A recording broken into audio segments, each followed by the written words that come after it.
we do everything right, if we do it with absolute certainty, if we stand up there and we really make the tough decisions, there's still a 30% chance we're going to get it wrong. Since the Vice President brought it up, can you tell the American people, sir, what you were talking about? And if not, can you at least reassure them it wasn't the stimulus bill or the bank rescue plan? And if in general you agree with that ratio of success, 30% failure, 70% success?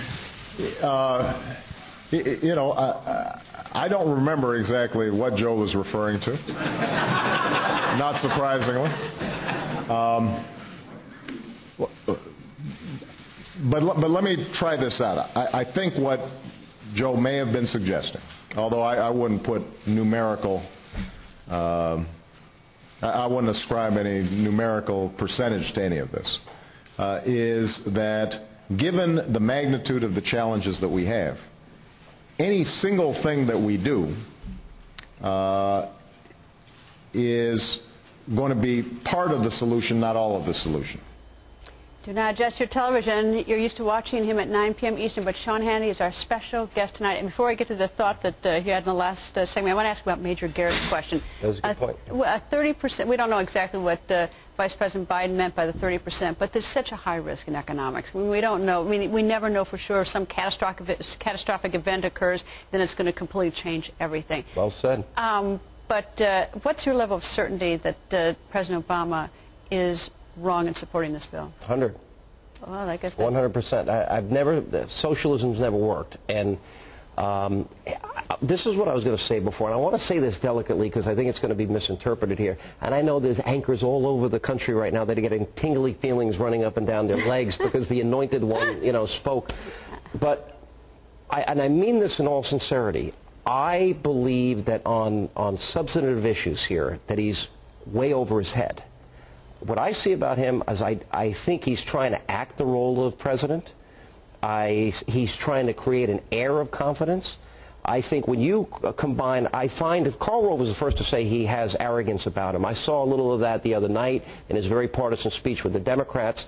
You couple that with his areas of dishonesty, like saying there's no earmarks in this bill, and you couple that with what I believe fundamentally are his very radical views that he hides.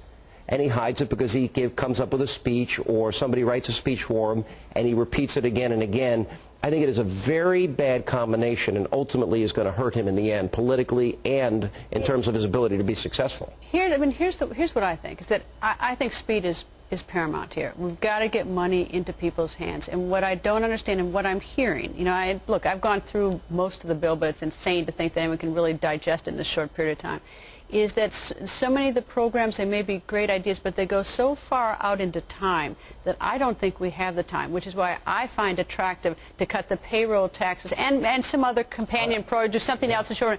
And for people who make less than $150,000, I just picked that as a random number, but so that we're not rewarding the rich, because I think, you know, you and I feel differently. I think that, you know, I think the rich are willing to help out because I don't think they want to live in a gated. I think the rich are overtaxed, and I think the rich create the jobs. Whatever we do, we need a solution, and we need a fast solution. And so I just don't understand how these programs going way off into the future are in any way, when I think that there's a faster way to do it. Back-ending this is beyond foolish, and it's not a stimulus, and it's not what he originally said it was supposed to be, which is a jolt. So in that context, you're 100% right.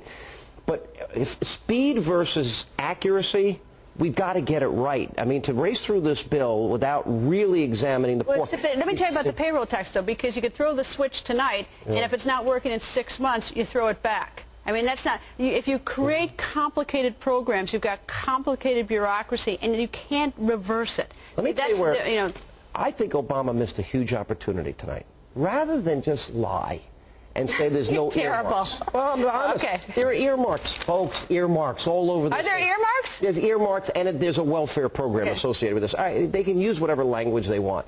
Rather than do that, if he would have said, we're going to take out the Frisbee parks, the all-terrain vehicle parks, the modernizing of clubhouses at golf courses, and look, I've circled the ones that really impressed me the most. $246 million in tax breaks for Hollywood filmmakers, like they really need it.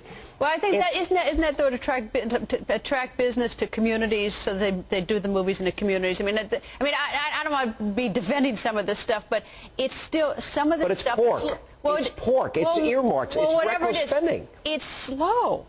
That too. You're right. That's the downside. You're right. That's where I keep getting hung up on. Is like, well, how can we do this quickly? And if we're on the wrong track, how can we quickly reverse it? And if we get something going that's in the wrong direction with some of these complicated programs with huge bureaucracies, then I think we truly are cooked. But I mean, if we can do something quickly that we can reverse if it turns out to be wrong in 6 months. Listen, if this ended, if I really believed this had a chance of giving a shot in the arm, if the Congressional Budget Office believed it, if it wasn't going to be $300,000 per job saved, which is madness, or created, I would be all in favor of it. There are people suffering.